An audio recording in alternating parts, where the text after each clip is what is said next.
Welcome back to Patio Kits Direct. Today we're going to go over standard post versus fiberglass columns, okay? If you look at this column right here, this is a standard post. It is a 3x3 post with a 2x6 side plate on the front and back. This is Alumawood. It is foam filled for compression, so if you have friends or family over leaning on it, it has a foam fill for that compression, okay? So this is the Alumawood material. Now, over to this side, we have two fiberglass columns.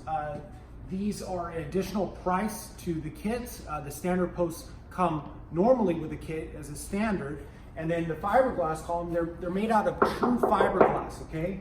They will come unpainted. You will have to hand paint them yourself.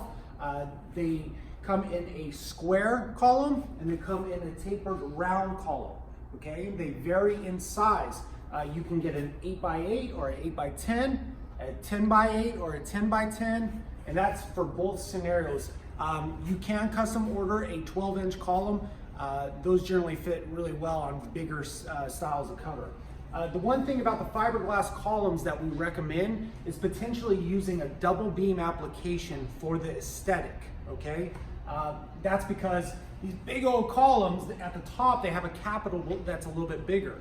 Our single beam is only 3 inches wide, so a double beam resting upon the column, if you take a side view over here, it definitely kind of fills out the space from that aesthetic point of view.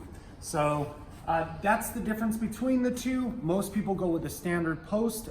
It's traditional, it's like a traditional H post, but you can explore all options when we're quoting you. Thank you very much for your time today. Feel free to reach us at 888-851-8351. Thank you.